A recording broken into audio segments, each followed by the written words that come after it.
मैं Imran Khan, journalist, cameraman Akram Khan के साथ आप देख रहे हैं PNN24 न्यूज़। आज हम एक ऐसे विषय पे बात करने के लिए हाई कोर्ट में हैं, जहां पर हाई कोर्ट के, कर्नाटका हाई कोर्ट के मशहूर एडवोकेट विशाल प्रताप सिंह सर हैं। आज हम पॉक्सो एक्ट के बारे में बात करेंगे। पॉक्सो एक्ट के एक छोटे सी एक सेक्शन है। मुझे सेक्शन से तो पता नहीं, मैं सर से पूछूंगा कि जो 17 साल की लड़कियां हैं अपनी मर्जी से शादी कर सकती हैं या नहीं। अगर कर सकती हैं तो क्या लड़के को सजा के लिए तैयार होना होगा या नहीं। चलिए पूछते हैं विशाल प्रताप सिंह सर को। तो सर, हम आए दिन ऐसे केसेस देख रहे हैं। 17 साल की लड़की होती है, लड़का 18 साल का होता है। लड़की कई केसेस में 17 साल 11 महीने की भी होती है। तो ऐसे लड़कों को, ऐसी लड़कियों के साथ जो कंसेंट के साथ शादी कर रहे हो, तो उनको रेप केस में बुक किया जा रहा है, पॉक्सो केस में बुक किया जा रहा है। तो सर, इस पर थोड़ा डिटेल बताइए सर। आपके व्यूअर्स को नमस्ते। क्या सबसे पहली बात, पहले ये जो एक्ट है पॉक्सो, पॉक्सो आप समझिए, पॉक्सो का फुल फॉर्म है protection of children from sexual offences act. Protection मतलब बच्चों को, जो चिल्ड्रन हैं उनको प्रोटेक्शन देने के लिए ये एक्ट बना हुआ है। अब डेफिनेशन चिल्ड्रन की ये है हमारे देश में, जनरल डेफिनेशन, ये सिर्फ पॉक्सो एक्ट के लिए नहीं, मतलब आप कोई आईपीसी क्राइम भी करेंगे या कोई और क्राइम भी करेंगे तो वहां पर भी जनरल डेफिनेशन ये है कि जो भी लड़का या लड़की 18 साल के नीचे हैं उन्हें चिल्ड्रन माना जाएगा, मतलब उन्हें मेजर नहीं माना जाएगा, माइनर माना जाएगा। तो उन्हें जुवेनाइल जस्टिस एक्ट के तहत ट्राई किया, अगर कोई मर्डर करता है तो उनको जुवेनाइल जस्टिस एक्ट के तहत। तो इस हिसाब से जो भी पॉक्सो एक्ट है, पॉक्सो एक्ट के अंदर चिल्ड्रन जो होते हैं वो 18 साल के नीचे होते हैं। तो अब कानून ये कहता है कि इन लोगों को, 18 साल के नीचे जो भी होते हैं उन लोगों को एक स्पेशल कानून बना के उन्हें प्रोटेक्ट किया गया है। अब आते हैं ये प्रेम प्यार का जो सवाल आया है समाज के सामने, उसके ऊपर बोलते हैं। अब देखो, कुदरत तो ये है कि भाई 1 साल के बाद तुम्हारे अंदर हार्मोन्स, तुम्हारे अट्रैक्शन, फिजिकल अट्रैक्शन, ये बहुत नेचुरल है। और आजकल सोशल मीडिया है, फिल्म है, इसका असर बच्चों के दिमाग पे पड़ता है। बच्चे पढ़ाई करते करते सेक्सुअली अट्रैक्ट हो जाते हैं, फिजिकल अट्रैक्शन हो जाता है। अट्रैक्शन होने के बाद ये बाकी सारे माहौल के वजह से ये लोग कुछ ऐसे कदम उठा लेते हैं जिसकी वजह से सभी लोग परेशान हो जाते हैं। लेकिन अगर साफ तौर पे आपको कहना है कि जो भी लड़का 18 साल का है, अगर वो कोई 17 साल की लड़की के साथ प्यार करता है, प्यार करने के बाद उस प्यार को एक फिजिकल इंटीमेसी हो जाती है और उसके बाद उनके साथ कुछ शादी वादी हो जाती है, तो ये तय है कि वो लड़के को सजा पॉक्सो एक्ट के अंदर होगी। ठीक है, तो ये साफ है कि पॉक्सो एक्ट के हिसाब से वो लड़का जो है वो सेक्शन 4 के अंदर ही विल बी कन्विक्टेड। अगर रिपीटेडली उनके साथ फिजिकल इंटीमेसी हो जाती है तो अग्रेवेटेड सेक्सुअल असॉल्ट होता है और पॉक्सो एक्ट के अंदर मिनिमम सेंटेंस 20 साल का है। तो मामला बहुत ही सीरियस है। इसलिए मेरा निवेदन है कि सभी कॉलेज के जो छात्र हैं, लड़के हैं, जो स्टूडेंट्स हैं, वो सब क्या है, इस चीज़ को बहुत इंपॉर्टेंस दें और इस रिलेशनशिप में पढ़ने से पहले 10 बार सोचें कि भाई तुम पढ़ने आए हो, फिजिकल अट्रैक्शन होता है, इसको बाजू रखो, अपनी पढ़ाई की तरफ ध्यान दो। और ये लव वव का जो अफेयर है, एक बार आप बड़े हो जाओ, कुछ सेटल हो जाओ, तो आप इसको आगे बढ़ा सकते हैं। लेकिन ये करने से क्या हो जाएगा, आपकी स्टडीज मार खाएंगी, आपके माँ बाप परेशान हो जाएंगे और आपको जेल जाना पड़ेगा। तो इसलिए जो है ये पॉक्सो एक्ट के तहत 17 साल की लड़की के साथ 18 साल का लड़का, जो आपका डायरेक्ट सवाल है, उसका डायरेक्ट आंसर ये है कि उनको 100% पनिशमेंट होगा। सर, आप हम पूछना चाहेंगे सर, आपके 2 और 3 केसेस मैं पर्सनली उसको देखा हूँ सर, कि लड़की की उम्र 17 साल थी, शायद बिफोर 18। तो एक केस के अंदर उस लड़की को बच्चा भी पैदा होता है सर। और फिर आप हाल ही में आपने वो केस जीता सर, जैसे कि वो आकाश का केस था सर, जैसा कि मुझे पता है सर। तो वो केस क्या था सर? देखो, क्या था कि वो एक ही केस नहीं है, काफ़ी सारे केसेस हैं जहाँ पे हमने रिजल्ट्स लिए हैं। लेकिन वो रिजल्ट्स इसलिए हुए हैं क्योंकि जब भी हम कहते हैं कि ये लड़की, पुलिस का कहना है, माँ बाप का कहना है कि ये लड़की 18 साल के नीचे थी और वो किसी के साथ भाग के चली गई और ये लड़का जो है ये बड़ा था, मेजर था, तो इसकी वजह से इसने ये गुनाह किया है, पॉक्सो का गुनाह किया है, इसलिए उसे पनिशमेंट मिलना चाहिए। तो पुलिस जब इन्वेस्टिगेशन करती है तो वो इन्वेस्टिगेशन के वक्त एक डॉक्यूमेंट कलेक्ट करना होता है जहाँ पे वो लड़की का एज जो है 18 साल के नीचे है या नहीं ये पता करना पहला उनकी जिम्मेदारी होती है। तो अक्सर वो क्या करते हैं, स्कूल को जाते हैं, स्कूल से एक सर्टिफिकेट लेकर आते हैं और स्कूल के अंदर एक डेट ऑफ बर्थ होता है, उस डेट ऑफ बर्थ से कैलकुलेट करके वो लोग ये पता कर लेते हैं कि भाई ये लड़की 18 साल के नीचे की है। लेकिन जब ये सिविल केसेस के अंदर ठीक है, लेकिन जब आप क्रिमिनल केसेस के अंदर आते हो तो स्ट्रिक्ट प्रूफ कॉन्सेप्ट है, स्ट्रिक्ट लायबिलिटी कॉन्सेप्ट है। यहाँ पे मतलब अगर कोई आदमी ये कह रहा है कि भाई ये माइनर है तो प्रोसिक्यूशन को प्रूव करना पड़ता है कि वो माइनर थी, तो उसको प्रूव करने के लिए कुछ डॉक्यूमेंट्स के हिसाब से वो लोग जाना पड़ता है। जिस केसेस में हम लोगों ने रिजल्ट लाए हैं उस केसेस में प्रोसिक्यूशन का फाउंडेशन फैक्ट जो होता है कि भाई लड़की माइनर थी, उसको ही वो लोग प्रूव नहीं कर पाए। तो एक बार फाउंडेशन फैक्ट ही नहीं प्रूव हो जाता है तो केस अपने आप कोलैप्स हो जाता है। तो यहाँ पे क्या है कि अब जहाँ पे जहाँ अच्छे अच्छे कॉलेजेस के वगैरह में अंदर इनके पूरे डॉक्यूमेंटेड डेट ऑफ बर्थ होता है, लेकिन गांव में वगैरह वहां पे ये सारे डॉक्यूमेंट्स नहीं होते, तो वो बेनिफिट ऑफ डाउट अक्यूज को हमने दिलाया है। लेकिन हर जगह ऐसा होता है ये हम नहीं बोल सकते। सर इसके अंदर एक चीज़ ये देखने वाली चीज़ है सर, हमने कहीं कहीं पेपर में भी पढ़ा है और सुना भी है कि कई हाई कोर्ट के जजेस सरकार को लिखे हैं कि भाई हमें ये लव अफेयर में क्यों फंसा रहे हो, ये रोमांटिक केसेस हैं सर ये, क्योंकि लड़की 17 साल की है, विद कंसेंट भी उसके साथ फिजिकल रिलेशनशिप होती है तब भी सज़ा हो रही है। तो क्या सर कहीं ना कहीं ये कानून में चेंजेस आने की ज़रूरत नहीं है सर? नहीं, मुझे लगता है कानून में चेंजेस आने की ज़रूरत है, क्योंकि हमें सज़ा protection of children from sexual offences मतलब क्या है, बच्चों को सेक्सुअल ऑफेंसेस से बचाना है। लेकिन जब एक टीनेजर होते हैं जो 16 साल 15-16 के बाद से लेके 18 के बीच की जो उम्र होती है, ये उम्र बहुत नाजुक उम्र होती है। ऐसे लोग ऐसे में, और वो जो लड़का भी होता है वो भी इस उम्र का होता है, लड़की भी इस उम्र की होती है। चलो मान लो 19 साल का लड़का है, 16-17 साल की लड़की है, तो ये उम्र में फिजिकल अट्रैक्शन बहुत ही नॉर्मल चीज़ है, ठीक है। तो ऐसे सिचुएशन में कानून का जो कड़ा जो पोजीशन है, जो स्ट्रिक्ट पोजीशन है, जो अनकॉम्प्रोमाइजिंग पोजीशन है, वो ठीक नहीं है। थोड़ा कानून में लचीलापन लाना ज़रूरी है। और काफ़ी सारे, सुप्रीम कोर्ट हो, हमारे हाई कोर्ट हो, काफ़ी सारे उन्होंने ये ऑर्डर दिया है। दो तरफ से दो तरह के ऑब्जर्वेशंस आए हैं। एक ऑब्जर्वेशन ये आया है कि लीगल सर्विस अथॉरिटी को ये कहा गया है कि भाई आप हर कॉलेज को जाइए और वहाँ पे जाके लोगों को इस एक्ट के बारे में एजुकेट कीजिए ताकि वो इस तरह से अपना लाइफ को खराब ना कर सके। और दूसरी तरफ सरकार को भी उन्होंने रिक्वेस्ट किया है कि जहाँ जहाँ पर भी ये लव अफेयर की बात आती है और जहाँ पे लड़की कॉम्पिटेंट टू कंसेंट है, तो वैसे जगह पे आप जो है ना, इनके स्ट्रिंजेंट प्रोविजंस जो पॉक्सो के हैं उसको थोड़ा डाइल्यूट करने के लिए हमें स्टैट्यूटरी स्पेस दे। तो ये डिस्कशन चल रहा है और लीगल सर्विस कमीशन जो है, लॉ कमीशन ऑफ इंडिया है, वो भी इसके ऊपर तय कर रहा है। नेशनल लॉ यूनिवर्सिटी के काफ़ी सारे रिसर्च पेपर्स हैं, national university of juridical sciences के काफ़ी सारे, उनके लॉ रिव्यू के अंदर भी काफ़ी सारे पेपर्स आए हैं। वहाँ पे भी ये इस बात पे स्ट्रेस किया गया है कि भाई कंसेंट जो है वो उसको थोड़ा बहुत डाइल्यूट कर देना चाहिए। जहाँ पे ये एज ब्रैकेट जो है वो अबव 16 है या अबव 17 है, और जहाँ पे लड़की का बयान ये आता है कि भाई मैं उससे प्यार करती थी। लेकिन अल्टीमेटली जब सरकार तक ये बात गई तो सरकार ने कहा कि हमारे पास कोई ऐसा प्रपोजल नहीं है कि हम एज को डाइल्यूट करें या इसको डाइल्यूट करें। हमने ये कानून बनाया है, अब कोर्ट के सामने जाएगा और कोर्ट ये देखेगा कि भाई वो प्यार था, वो नफरत थी, या उसको लड़की को बहका के लेके अगवा करके शादी कर लिए। ये सारी चीज़ें फैक्ट बेस्ड हैं, इसलिए हम उसको हाथ नहीं लगाएंगे। कोर्ट अपने अपने हिसाब से तय करने दो, हम उसके बीच में नहीं जाएंगे। तो ऐसी बात में अब क्या हो जाता है, पॉक्सो केसेस में अगर लव अफेयर होता है, वो होता है, तो सारी चीज़ें कोर्ट के अंदर आके बढ़ जाती है। तो कोर्ट के अंदर अगर हम इसको प्रूव कर दें कि भाई ये कंसेंट था, तो कोर्ट थोड़ा बहुत डाइल्यूटेड नज़र से देख सकती है, लेकिन देखेगी ये मैं नहीं कह सकता, ठीक है, देख सकती है। बट बहुत सारे पैरामीटर्स है इसके अंदर।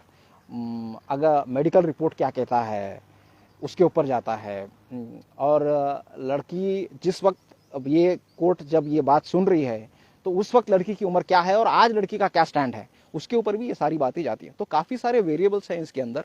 लेकिन आपका जो मेन सवाल है कि क्या इस कानून को हमें और एक नज़रिए से देखना चाहिए, इसे डाइल्यूट करना चाहिए, स्पेशली लव केसेस के अंदर, तो मेरा मानना है कि करना चाहिए।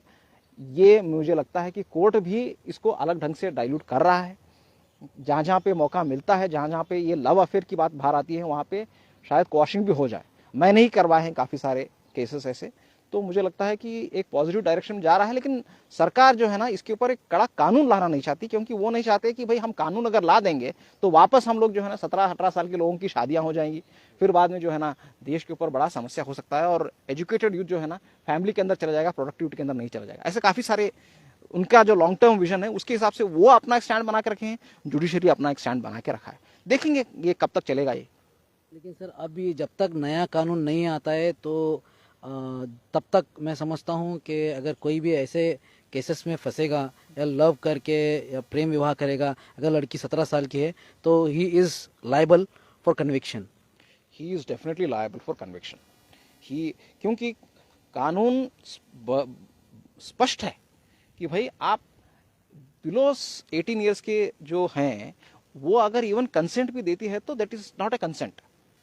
तो जब कानून कह रही कि लड़की अगर 17 साल की है और वो कह रही कि मैं मेरी मर्जी से के साथ वो लड़की के साथ जा रही हूं, तो भी उसकी मर्जी का कोई उधर वैल्यू नहीं है, क्योंकि किस सिचुएशन में कैसे उसका कंसेंट लिया गया है और वो चाइल्ड का कैसा फ्रेमवर्क है, चाइल्ड एक्चुअली मैच्योर्ड है कि नहीं, कि ये कंसेंट देने के लिए कॉम्पिटेंट है क्या नहीं। ठीक है, ये सारी चीज़ें जो है ना एक साइकोलॉजिकल डोमेन में जाती है। तो और वो लड़का भी क्या लड़का, मतलब अब देखो जो 19 साल का लड़का है जिसको पढ़ाई करनी चाहिए, जो माँ बाप अपने जेब से मेहनत का पैसा खर्च करके उसे स्कूल कॉलेज को भेज रहे हैं पढ़ाई करने के लिए, वो लड़का किसी लड़की के पीछे जाता है तो वो लड़की की मैच्योरिटी क्या होगी, तो उसी तरह वो लड़की की भी क्या मैच्योरिटी होगी। तो क्या हम कह सकते हैं कि भाई ये कंसेंट जो था ये क्वालिफाइड कंसेंट था या फिर ये माइंड अप्लाई करके कंसेंट लिया गया था? ऐसा तो बहुत मुश्किल होगी, तो ऐसा नहीं होगा। लेकिन ये बात है कि भाई हमें जो है ना, हमें हमारी जिम्मेदारियां समझ के रहना है। मतलब बात यहाँ आती है कि भाई आपको कोई लड़की पसंद आ जाती है या फिर कोई प्यार हो जाता है या वो हो जाता है, तो अपने प्यार को साइड में रखना है, पढ़ाई करना है, अच्छे पोजीशन पे जाना है, और फिर बाद में वो लड़की कहीं जाएगी नहीं। आप जो है ना उनका ये करा नहीं है तो माँ बाप हैं आपके लिए अच्छी लड़की देख ही लेंगे। सर ये तो बात हो गई सर कॉलेज के लड़कियों की लड़कों की। अक्सर हम गांव देहात में जो रिमोट एरियाज हैं, रूरल एरियाज हैं, वहाँ पे ऐसे किस्से बहुत पाए जा रहे हैं, क्योंकि लड़का भी नॉलेजेबल नहीं होता, लड़की भी नॉलेजेबल नहीं होती है। 17 साल की लड़की होती है ना, वो कॉलेज जाती है या कॉलेज उसका ख़त्म किया जाता है, या ज़्यादा अवेयर नहीं होती है वो लड़की। तो सर ऐसे लोगों को आप जो गांव देहात में हैं उनके लिए भी एक कुछ प्रोग्राम होना चाहिए सरकार की तरफ से, जैसा कि आपने कहा लीगल सर्विस अथॉरिटी कॉलेजेस में जाके इसको अवेयर कर रही है, तो गांव में कुछ ऐसा सरकार के से कुछ होना चाहिए सर। बिल्कुल बिल्कुल होना चाहिए। देखो अभी ये ऐसा है कि इनफैक्ट हमें ये लगता है कि ये सारे किस्से शहर में ज़्यादा हो रहे हैं, कॉलेज में ज़्यादा हो रहे हैं, ऐसी बात नहीं है। इनफैक्ट अगर हमारे पास एब्सोल्यूट नंबर्स अगर हम देखेंगे तो जो इस तरह के पॉक्सो केसेस हैं वो गांव और देहात इलाके में ज़्यादा हो रहे हैं।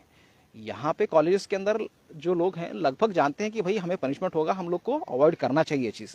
यहाँ पे बहुत कम केसेस होते हैं शहर में, गाँवों में ये केस ज़्यादा हो रहे हैं क्योंकि उनके पास अवेयरनेस लेवल बहुत कम है। और दूसरा प्रॉब्लम गाँव में ये है कि माँ बाप भी ये करते हैं कि कम से कम उम्र में जो लड़की 18 साल पहुंचती भी नहीं है उसकी शादी भी कर देते हैं। इसलिए गांव के लोगों के लिए जनरली ऐसा गांव के लिए कानून नहीं बनता है, बट कानून बना हुआ है जहाँ पे चाइल्ड मैरिज रिस्ट्रेन एक्ट बना हुआ है। वो भी एक तरह का एक्ट है जो लड़कों को कम उम्र के लड़कों की शादी जो है ना उसे रोकने के लिए, चाइल्ड मैरिज को रोकने के लिए ये कानून लाया गया है।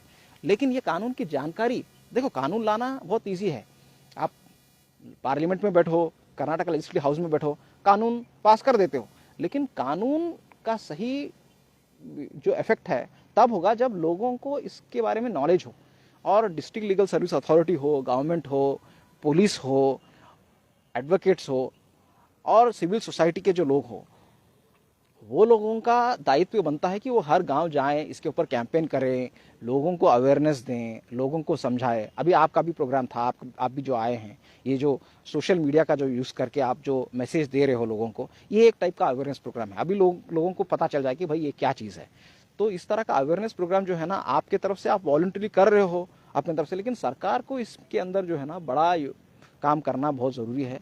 और सरकार की जिम्मेदारी है कि भाई कानून बनने के बाद उस कानून के बारे में हर एक लोगों को जानकारी दें, और वो जानकारी उनकी भाषा में हो, उनके गांव के अंदर का जो कल्चरल जो एस्पेक्ट हो उसको उसको उसके अंदर घुस के उन लोगों को समझाना चाहिए। गांव के लोगों को ज़्यादा एजुकेटेड नहीं होते हैं, क्या ज़्यादा पढ़े लिखे नहीं होते, तो उनको जाके सोफिस्टिकेट तरीके से समझाने का नहीं होता।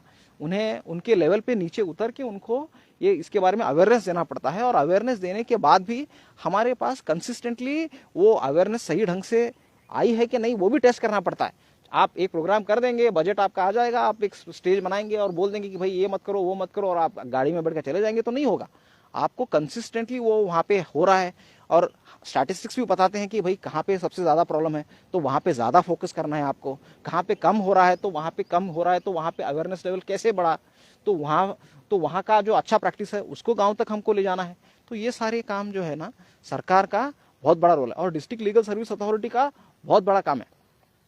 उसके साथ साथ डिस्ट्रिक्ट लीगल सर्विस अथॉरिटी के साथ हम जैसे एडवोकेट्स हैं, एडवोकेट फ्रेटर्निटी है, उन लोग का काम है। गवर्नमेंट स्पेसिफिकली गवर्नमेंट के अंदर एजुकेशन डिपार्टमेंट है, उनका काम है।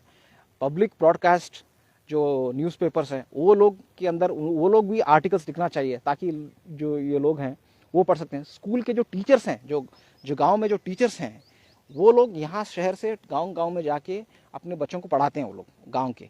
तो अगर वो टीचर्स को आप लोग इसके बारे में अगर एम्पावर करेंगे कि भाई आप ये भी प्रोग्राम करो उसके साथ साथ, ठीक है, और उसके लिए कुछ अगर स्पेशल इंसेंटिव वगैरह देंगे, तो वो टीचर्स जो है ना गांव पे जाके इसका जो है प्रचार करेंगे, ये कानून जो है ना लोगों को समझाएंगे। तो ये बहुत ज़रूरी है। Education is most important, particularly ऐसे नाजुक कानून जहाँ पे यंग लोगों की ज़िंदगियाँ बर्बाद हो रही हैं, वो लोग जाके जेल में अपनी ज़िंदगियाँ काट रहे हैं। क्यों काट रहे हैं? कि भाई वो नेचुरल एक नेचुरल अट्रैक्शन होता है, एक पर्टिकुलर एज में एक लड़का लड़की का अट्रैक्शन जो है ना नेचुरल होता है, ठीक है, ये कुदरत है। कुदरत को कानून नहीं मालूम, तुमने क्या कानून बनाया क्या मालूम। आज से हम लोग इंसान लाखों साल से हैं यहाँ पे, लेकिन कानून जो बना है वो तो 30-40 साल का कानून है। तो हमारा कुदरत का कानून जो है ना वो अट्रैक्शन की तरफ जाता है। तो उस कानून वो नेचुरल अट्रैक्शन को कम करके अपने दूसरी तरफ ध्यान भटकाना है, तो काफ़ी लेवल पे इन्वेस्टमेंट करना पड़ेगा हमको एजुकेशन की, पर्टिकुलरली लोगों को एजुकेट करने के लिए। तो इस चीज़ को करने के लिए सरकार बहुत काम करना पड़ेगा। अभी जो काम कर रही है सरकार वो सफिशिएंट मेरे हिसाब से नहीं है। सर ऐसा है कि कोई बीमारी है तो उसका गवर्नमेंट धड़ाके से हल्ला से प्रचार करती है कि कई ये प्रिकॉशन लीजिए, ये प्रिकॉशन लीजिए। जब इतना स्ट्रिंजेंट लॉ बना है तो खास करके देहातों में इसका प्रचार होना चाहिए था सर। जैसे गवर्नमेंट अपना बजट निकालती है बीमारियों के अवेयरनेस के लिए, इसके लिए भी मैं चाहता हूँ कि सर गवर्नमेंट भी कोई बजट रखे, या फिर गांव-गांव तक, जैसे आपने कहा कि टीचर्स के ज़रिए या किसी के भी ज़रिए ये गांव के जो इलिटरेट लोग हैं, इलिटरेट बच्चे, गैरेजेस हैं, या जहाँ पे भी काम होते हैं, जहाँ पे ऐसे काम होते हैं जहाँ पे एजुकेशन नहीं पहुँचता, तो वहाँ पर एक टीम कॉन्स्टिट्यूट करके उन लोगों तक भी पहुँचना मैं समझता हूँ सर बहुत ज़रूरी है।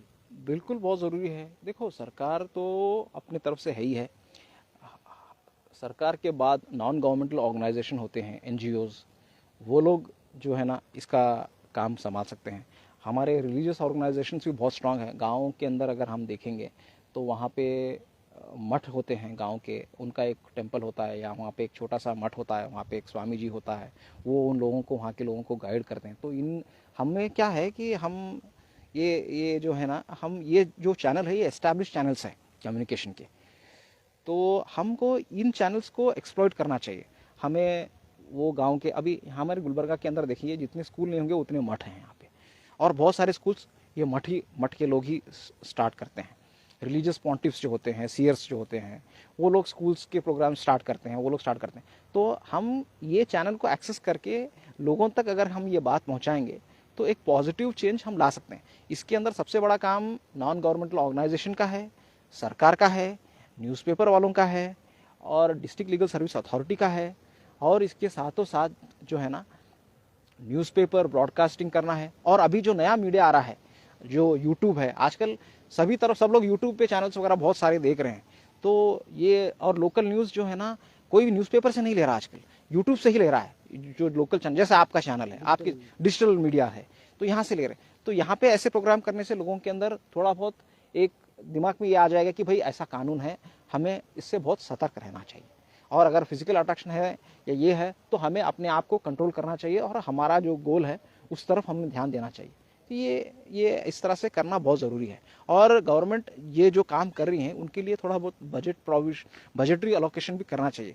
डिस्ट्रिक्ट लीगल सर्विस अथॉरिटी को बजट आता है, वो बजट किस तरह स्पेंड होता है बोलने का अपने आप में एक सवाल है, ठीक है, लेकिन वो लोग अपने तरफ से कोशिश कर रहे हैं, लेकिन इफेक्टिव कोशिश करने के लिए जितना बजट चाहिए उतना है नहीं। हमारे पास हमेशा बजट का प्रॉब्लम होता है, यहाँ पर भी बजट का प्रॉब्लम हो रहा है, लेकिन सज़ा देने के लिए हमारे कोर्ट तैयार रहते हैं, लेकिन एजुकेट करने के लिए हम बहुत हिचकिचाते हैं। तो ये थोड़ा बहुत इसको बैलेंस करना बहुत ज़रूरी है। सर आप ऐसे उन नौजवानों को आप एक अपना मैसेज दीजिए सर जो इलिटरेट है, क्योंकि लिटरेट तो कैसे भी समझ जाएंगे, they will connect to YouTube और anywhere, so they can get educated themselves and they can get literate into that.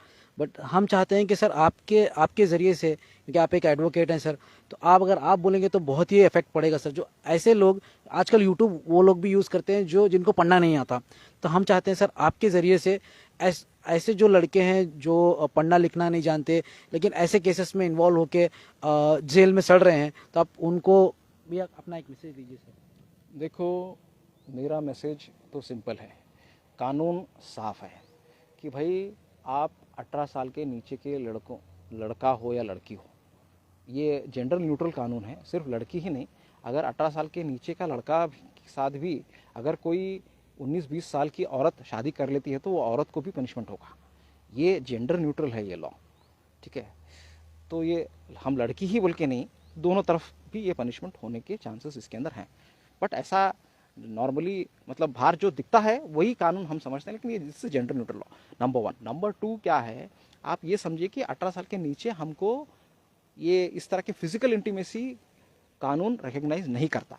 Even अगर लड़की कंसेंट भी देती है तो भी जो है ना वो कंसेंट नहीं होता, आपको पनिशमेंट होगा। इसीलिए मेरी आपसे रिक्वेस्ट है कि आप जो है ना इस तरह के अट्रैक्शन से दूर हो जाइए और जो है ना अपने स्टडीज़, अपना करियर, अपने प्रोफेशन तरफ दीजिए। और जो इलिटरेट लोग हैं, स्पेशली जिन्होंने पढ़े लिखे नहीं हैं, वो लोगों को हम ये कहते हैं कि भाई देखो, अगर आप इस तरह से करेंगे तो इकोनॉमिक बर्डन आपके ऊपर बहुत पड़ेगा। आप जेल में जाओगे तो आप पहले से ही इलिटरेट हो तो आपको रोजी रोटी की परेशानी वहीं शुरू हो जाएगी। माँ बाप आपके जो है ना यहाँ वहाँ से कर्जा करके आपको पैसे देंगे, मतलब जो पैसा तुम्हारी डेवलपमेंट के लिए लगाना है वो पैसा आप किसी वकील के पास जाएगा, उसके बावजूद भी रिजल्ट आने का बहुत मुश्किल होगा। और दूसरी बात यह है इस कानून के अंदर कि भाई लड़कियों को या फिर जो भी विक्टिम होता है, विक्टिम को डिस्ट्रिक्ट लीगल सर्विस अथॉरिटी की तरफ से, सरकार की तरफ से कुछ पैसे भी मिलते हैं एज ए कंपनसेशन। तो वो कंपनसेशन की लालच में भी लोग कंप्लेंट डाल देते हैं आपके खिलाफ। तो जब क्या है, वो अड़ के बोलेंगे आपके खिलाफ कोर्ट में आके, पहले कंसेंट हो जाएगा, कोर्ट में आप आ जाओगे, फिर कोर्ट में आप ये बोलोगे कि भाई ये तो कंसेंट था, हम दोनों के बीच में प्यार था, लेकिन कंपनसेशन जो अमाउंट है वो अमाउंट इतना बड़ा हो जाता है उन लोगों के लिए कि वो लोग अब ये कंपनसेशन लेने के लिए भी आके ये बोल देंगे कि भाई इसने मेरे साथ जबरदस्ती की है। तो तब क्या करोगे आप लोग, आप पूरी तरह से फंस जाओगे इसके अंदर। इसलिए आप जो है ना ये रिलेशनशिप को पूरी तरह से अवॉइड कर लीजिए। और एक बात भी ध्यान रख लीजिए कि 18 साल के नीचे नो मतलब no, even yes is also no, ये आप ध्यान रख लीजिए। तो यानी कि लड़कियां क्या उनके घर वाले इसका मिसयूज भी कर रहे हैं सर कानून का, तो आप ये बताना चाह रहे हैं सर? बिल्कुल बिल्कुल, मिसयूज ही तो है ये। देखो मिसयूज ही है, लड़का लड़की कोई भी, अब देखो कोई एक दूसरे को प्यार करता है तो वो पहले दिन ही चलो हम कहीं चलते हैं, ऐसा नहीं होता ना। एक लंबा कम्युनिकेशन होता है, ये लोग एक दूसरे को टेक्स्ट करते हैं, फ़ोन मैसेज करते हैं, बातचीत करते हैं, उनके फ्रेंड्स को पता चलता है कि भाई ये दोनों चल रहे हैं, माँ बाप को भी पता हो जाता है ये सब कुछ। वो आखिरी मोमेंट तक वो लोग चुप बैठते हैं। उसके बाद जब कुछ ये लोग भाग के चले जाते हैं या कुछ हो जाता है, तब माँ बाप के दिमाग में आ जाता है कि भाई ये गलत हो गया। फिर उनके साथ कोई किसी पुलिस स्टेशन को जाते हैं, पुलिस वाले भी जो है ना उनको जो है गलत डायरेक्शन में एनकरेज करते हैं कि भाई तुम अगर ऐसा करोगे तो तुमको जो है कंपनसेशन भी मिलेगा। तो इस तरह से क्या हो जाता है कि एक तरह का एक असिमेट्री क्रिएट हो जाती है, प्रो कंप्लेनेंट हो जाता है। हालांकि ऐसा कुछ होता नहीं है, ये मतलब प्यार व्यार है, कुछ रेप वेप करने का इंटेंशन नहीं होता, बट ये physical intimacy out of proximity ये सब हो जाता है। होने के बाद ये अनफोल्ड इस तरह से हो जाता है। हम कंपनसेशन से के खिलाफ नहीं हैं, हम जो है ना हर एक विक्टिम को कंपनसेशन अच्छी तरह से मिलना चाहिए, लेकिन हमारा कानून जो है ना ये चीज़ को रिकग्नाइज नहीं करता, जहाँ पे love between a teenager who is about to enter adulthood and an person who has just reach adulthood, मतलब जो 19 ईयर्स का है और जो 17 एंड हाफ ईयर्स की है, ये बहुत कम कम गैप है, 1 साल का भी गैप नहीं है, ठीक है। इतने छोटे बैंडविड्थ, ये एज की जो बैंडविड्थ है, इसके अंदर अट्रैक्शन नेचुरल है, लेकिन इस अट्रैक्शन का मिसयूज जब कब हो जाता है, जब आप क्या हो जाता है कि जब कहते हैं कि भाई 18 साल के नीचे है तो आपको पनिशमेंट मिलना ही मिलना है और आपको कंपनसेशन देना ही देना है, तो चलो वो तो जेल जाएगा, मेरे लिए तो कुछ ना कुछ बच जाएगा, तो वो लोग इसका मिसयूज कर लेते हैं, ये होता है। आप लोगों ने देखा है, अगर आप कानून से हटकर कुछ भी करेंगे तो आपको सज़ा होना तय है। तो मैं इमरान खान, जर्नलिस्ट, कैमरामैन अकरम खान के साथ, आप देख रहे थे PNN24 न्यूज़। लंबा बोला मैं, चलता सर, जितना लंबा